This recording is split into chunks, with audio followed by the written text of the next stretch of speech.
Rolling ka, tita. Of course, Jello, congratulations. May entry ka. Tell us about your entry. What it is all about. Water sports, well, it's really hard to explain if you've seen any of our director's work, si Wami Alcazaren.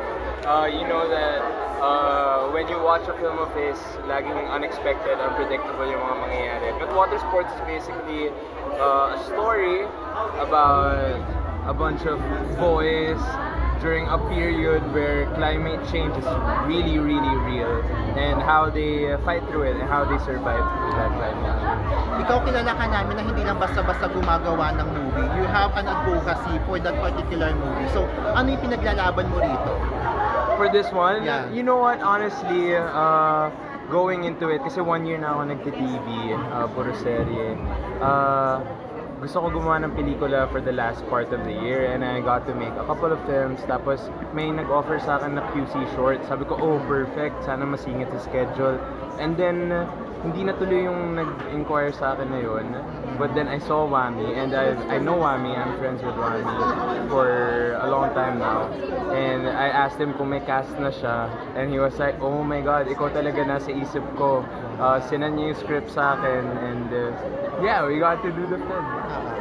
Ay, di ba BBQ Cinema ka? Opo. Di ba? Alam ko yung mga first films mo sa Q Cinema ko napanood. So, dapat i-declare kang ano, no?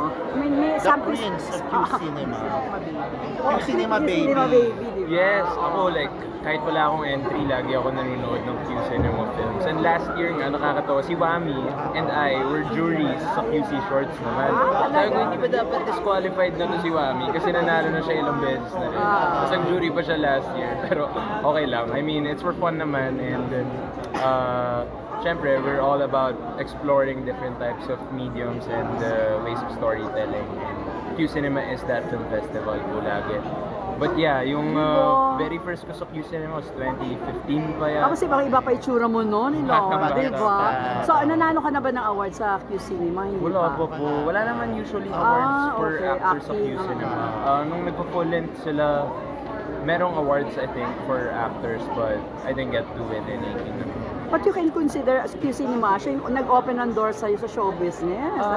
Look at your career now, diba?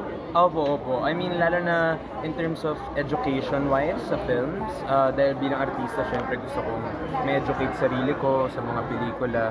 Q Cinema is the place talaga lagi. Elijah, isingin ko lang yung Edjok. Ano nang latest? Kasi grabe yung pag naglalabas kayo ng teaser, talaga pinag-uusapan. Thank you so much. Sa Edjok, nagpapunta na kami sa last stretch dahil mahaba-habang proseso siya. Dahil nga, of course, it's an independent movie. It's produced by Joya Thompson, the daughter of Edjok himself. Kaya it takes a while, and it takes a lot of challenges, and you have to really climb a mountain to finish this, to finish a film like this. But everyone in this whole team, down to the crew, down to the utility, we're all very passionate about the message and the story. So excited ako, pero malapit na, last push. How's the dynamics? Kasi inabang yung dynamics nyo dito ni Jody. Kumusta? Grabe. Hindi ko pwede ba-spoil. Correct. Kasi kung hindi ko alam kung nakwento na ba online sa media kung ano yung roles naming dalawa. But kung alam nyo kasing roles namin, yeah, may masaspoil kapag sabihin ko yung mga pero, kung may eksena man kami or wala. But how was it working with a story very close to the youth before, and talagang nagsasalamin pa rin na nangyayari ngayon, especially you're a scholar ng bayan din? A dream come true. Honestly po, a dream come true talaga. I remember growing up studying about Edjok and even Lian Alejandro. Sabi ko, gusto ko, dream role ko yan, to portray student activists, especially in the martial law era. But naalala ko, ginawa ko thesis sa theater ko nun si Lian Alejandro eh. So sabi ko, gusto ko si Lian Alejandro. Tapos nung binigay si Edjok, sabi ko, Edjok is also a legend, bayani din talaga si Edjok. So yes, agad ako. Kailan ba yun ipapalabas? Probably next year po. Hindi papasok ng film fest? I really can't speak for them po right now. But may alam ako mga plano nila. But right now, lahat kami nakafocus on just finishing that last stretch. So what's in store for you for the rest of the year? Ano po yung? Ano pang gagawin yung for the rest of the year? Ano pang mapaabangan namin sa'yo? For the rest of the year, I got to finish 2 films na. Hindi ko pa pwede sabihin kasi kung ano yun. I mean, yung isa yung Uninvited is part of it.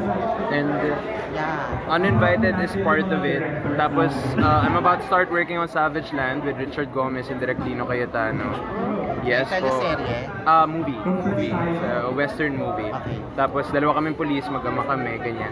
Tapos, the other one, may rehearsals ako. Papunta akong rehearsals ng play. Wow. Right now, I'm doing a theater play. Teka, putulin mo. Bali teleserye ba? Yes. Nasa Incognito din ako. Pero it's I can't spoil the role pa eh. Pero I think it's showing soon. November, ang alam ko. Nag-shoot ka pa sa Italy? Sa Palawan po ako. Palawan. And Baguio. Yun, yung mga scenes ko. Exciting, nag-enjoy kami dun. Pagod, syempre, dahil sa stunts and yung mga eksena lang in general. Very epic nung mounting nung soap eh.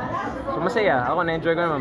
Mga tropa naman yung mga yan. First action series mo ba to? Kasi mala action ng Incognito. Well, Batang Quiapo. Ginawa ko yung of Batang course. Quiapo, which is action din naman. And serye, pangalawang action pa lang. Sa senior high, laging ako lang yung character na may suntukan lagi. Correct. So hindi ko alam kung action ba yun.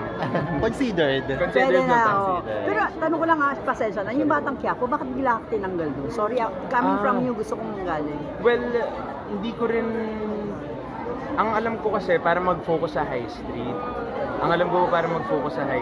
Pero ako, the way I look at it, it was really time for Pablo to leave the show kasi nang-rape siya eh. I mean, kung alam niyo po yung politics ng show ng Batang Quiapo, once you do something that terrible, di ba? Unless like, doon ka sa main cast and all, na from the start nandun pa lang. Pero when a character that just entered does this thing, yun, patay ka talaga. Kaya nung ginawa ko yun kay Ivana, sabi ko, oo, kailangan patayin na ako dito. Very bad ka doon. Elijah, kasi kung may likod mo na project may pinaglalaan. Well, ako as an artist, as an actor, I believe that art is a tool. It's powerful. It has a bunch of different functions, and I always believe in telling stories that have relevance to me personally or socially. And I think yun yung purpose ng art making for me personally. Thanks, Jen.